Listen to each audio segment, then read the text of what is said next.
Right now, the biggest thing shaping the future of the Philadelphia Eagles is the offensive coordinator search, and the picture coming out of the building keeps getting clearer with every update. This isn't just about replacing a name on the staff. It's about correcting something that held this roster back and making sure the offense finally matches the level of talent the Eagles already have. The Eagles have been active, they've been thorough, and they've been very intentional with the types of minds they're bringing into the conversation. One of the first major developments is that Charlie Weis Jr. is officially off the table. The Eagles did speak with him about their opening to replace Kevin Patullo, but Weis decided to follow Lane Kiffin from Ole Miss to LSU, where he'll stay in Baton Rouge as the Tigers' offensive coordinator. That's a meaningful detail because Weis was one of the more intriguing names connected to Philadelphia. He's viewed as one of the best young play callers in the country, and in 2024 he won the SEC's Best Play Caller award. He's known for having a photographic memory, something that matters a lot for a coordinator, being able to recall plays, situations, and results from years back and apply them in real time. His resume explains why the Eagles were interested. At Ole Miss, his offense finished third in the nation in rushing in 2022, which is impressive for a Lane Kiffin system that people usually label as pass-heavy. In 2023, his unit had the fewest turnovers in the country. In 2024, Ole Miss was second nationally in passing. He helped develop Jackson Dart and Trinidad Chambliss after Chambliss arrived as a Division II transfer, and the production followed. Weis's path includes stops as an offensive quality control coach at Florida, time at Kansas, being an offensive assistant under Nick Saban at Alabama, working with the Atlanta Falcons, coordinating at Florida Atlantic and South Florida, and then linking back up with Kiffin at Ole Miss from 2022 through 2025 before heading to LSU. The Eagles liked the creativity and structure he brought, but he chose college stability over jumping to the NFL right now. Another name that generated real interest was Declan Doyle. According to Diana Rossini, Doyle removed himself from the Eagles' coordinator candidacy and is staying with the Chicago Bears. He became the youngest offensive coordinator in the NFL at just 29 years old when Ben Johnson hired him in Chicago. Doyle's background is rooted in working under Sean Payton with both the Saints and the Broncos. Around the league, people see him as head coach material long-term. Doyle started as a student assistant at Iowa under Kirk Ferentz from 2016 to 2018. From there, he joined the Saints as an offensive assistant from 2019 through 2022, where Sean Payton consistently praised him. He then went to Denver, working under Payton again as the tight ends coach in 2023 and 2024, before Ben Johnson brought him to Chicago as offensive coordinator in 2025. While Doyle has never called plays before at the NFL level, the appeal for Philadelphia was his creativity and modern concepts. That matters when you look at how limited the Eagles' offense became. Against the 49ers, the Eagles ran 48 hitch routes in a single game. No other playoff team ran more hitch routes than Philadelphia, even teams that played more postseason games. That kind of predictability is exactly what the Eagles are trying to move away from with this search. Even with Weis and Doyle stepping away, the Eagles aren't panicking. Internally, they're comfortable letting this process take time. The organization is using these interviews to gather intel on where offense is headed going into 2026, how other systems are evolving, and which ideas could fit the Eagles' personnel long-term. Casting a wide net isn't just about hiring one coach, it's about understanding how other offensive minds see the game. That brings us to Frank Smith. The Eagles are set to interview him, or already have, for the offensive coordinator job. Smith was the offensive coordinator for the Miami Dolphins under Mike McDaniel from 2022 through 2025. He hasn't called plays himself, but his background aligns with what Philadelphia values. He started as a graduate assistant at Miami of Ohio, coached the offensive line at Butler, worked with the Saints as an assistant offensive line coach, then with the Bears and Raiders as tight ends coach, became the Chargers' run game coordinator and offensive line coach, and finally took over as Miami's offensive coordinator. The Eagles care deeply about line play, run game structure, and marrying that with modern concepts, and Smith's resume checks those boxes. Another familiar name is Gerard Johnson, quarterbacks coach for the Houston Texans. The Eagles are planning to interview him again. This isn't new interest either. Philadelphia interviewed Johnson back in 2023 before promoting Brian Johnson, Nick Sirianni and Gerard Johnson worked together with the Indianapolis Colts, and the Eagles actually signed Johnson as an undrafted quarterback in 2011. His coaching path includes stops with the 49ers under Kyle Shanahan through the Bill Walsh Diversity Coaching Fellowship, time with the Colts overlapping with Sirianni, work with the Vikings, and now Houston under DeMeco Ryans. With the Texans, Johnson coached C.J. Stroud, who had one of the best rookie seasons in the NFL, leading the league in passing yards per game in 2023 and posting the lowest interception percentage in the league. While the following seasons became rocky and Stroud struggled in the playoffs, the Eagles clearly respect Johnson's ability to work with quarterbacks and structure an offense around them, which is critical for maximizing Jalen Hurts. All of this tells us something important. The Eagles aren't just searching for a play caller. They're searching for ideas, adaptability, and structure that can finally unlock an offense loaded with talent. They're studying how other systems operate, how modern concepts are applied, and how to avoid repeating what went wrong. Losing out on a couple of candidates doesn't mean nobody wants the job. It means the Eagles are being deliberate, patient, and strategic about getting this right instead of rushing into another mistake. This search is quietly defining what the Eagles' offense is going to look like moving forward, and every interview is shaping the direction they're heading. With that in mind, how do you feel about the Eagles' approach so far in this offensive coordinator search, and which type of coordinator do you think fits this roster best? What really hits when you zoom out on this entire situation is how much of an opportunity the Eagles let slip away, and how closely that connects to why this offensive coordinator hire matters so much. This past season was wide open across the league. There was no unbeatable dynasty sitting in the way. Kansas City wasn't looming over everyone. Josh Allen was bounced early. The AFC field was thinner than usual, and even the teams that survived didn't look untouchable. On the NFC side, it was the same story. The door was wide open, and the Eagles had the roster to walk straight through it. When you look at Seattle, yes, that would have been a tough Super Bowl matchup. Their defense is elite. Sam Darnold cleaned up his game in the playoffs. Jackson Smith-Njigba became a problem for defenses. Cooper Kupp caught fire late in the year. Clint Kubiak was in his bag with play design, and Mike McDonald is one of the smartest defensive minds in football. But here's the part Eagles fans can't ignore. Philadelphia had a real path to the #1 seed in November and December. That was in their hands. If the Eagles' offense had played even close to the level of the previous year, combined with what Vic Fangio built on defense, Lincoln Financial Field could have been the difference. This defense was Super Bowl caliber at all three levels. Fangio had them disciplined, physical, and consistent. The roster on offense was the highest paid unit in the NFL and arguably one of the most talented. Jalen Hurts, Saquon Barkley, Dallas Goedert, A.J. Brown, DeVonta Smith. That group should never be scraping for points. And yet against San Francisco, the Eagles scored 19 points. Against a defense missing key players and running backups at linebacker, they were on their 5th, 6th, and 7th options, and the Eagles still couldn't create separation in the second half. That's where the frustration lives. Not in losing, but in wasting talent. The offense became predictable. Hitch routes over and over. No stress on the defense. No rhythm. No adaptability. That's why Kevin Patullo's role keeps coming back into the conversation. Nick Sirianni had a moment midway through the year where it became obvious the offense wasn't functioning at championship level, and he stayed loyal. He stayed with his guy. And that loyalty cost Philadelphia a realistic shot at another Lombardi. The window in the NFL closes fast. One year you look unbeatable, the next year everything feels fragile. This roster deserved more out of that season, and that connects directly to the bigger organizational conversations happening right now too, including the future of the stadium. A few months ago, Jeffrey Lurie and the Eagles sent season ticket holders a questionnaire asking about the possibility of a dome if the team ever builds a new stadium. Lurie has talked publicly about wanting Philadelphia to host a Super Bowl, host Final Fours, major events, concerts year-round. From a business standpoint, a dome makes sense. From a football standpoint, though, it's complicated. Outdoor football is part of the Eagles' identity. The cold, the snow, the wind at the link. It creates an edge. When teams like Minnesota, Detroit, Los Angeles, or Dallas come to Philadelphia in January, they're not comfortable. The Eagles' equipment staff prepares for every weather scenario. Different cleats, different traction setups, different layers. They treat bad weather like a weapon. You've seen it before. When Minnesota came to the link in the cold, they weren't ready. When Detroit showed up in the snow and LeSean McCoy ran wild, one team looked built for it and the other didn't. When the Rams had to play in Philadelphia in winter, the Eagles were far better equipped. Playing outdoors forces you to be multiple. You have to run. You have to throw and wind.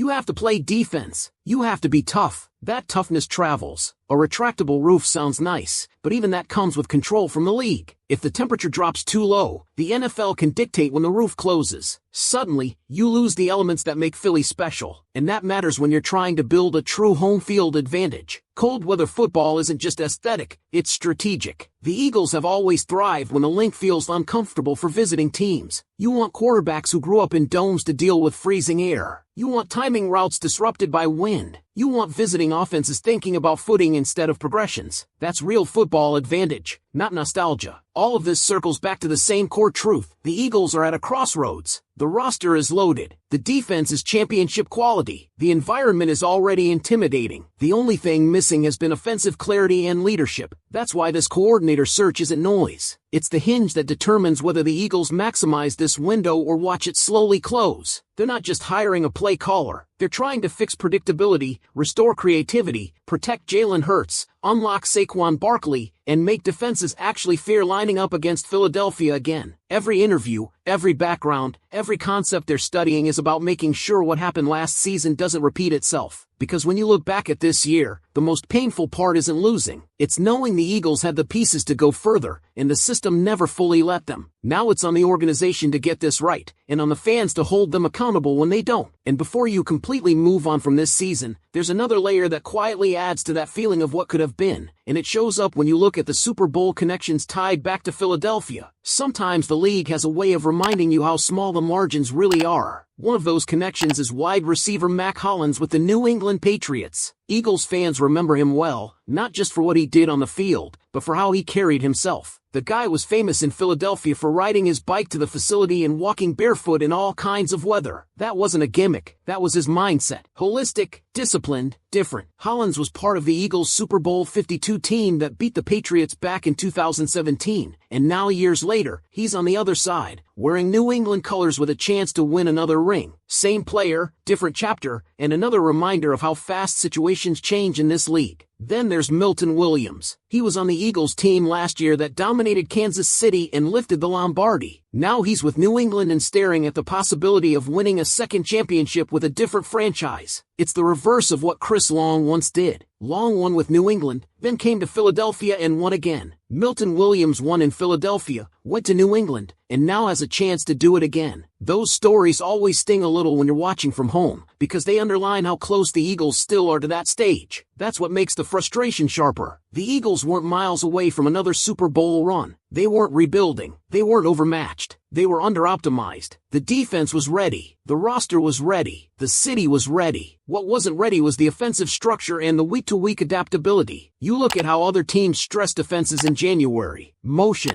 formations, personnel variation, sequencing plays to make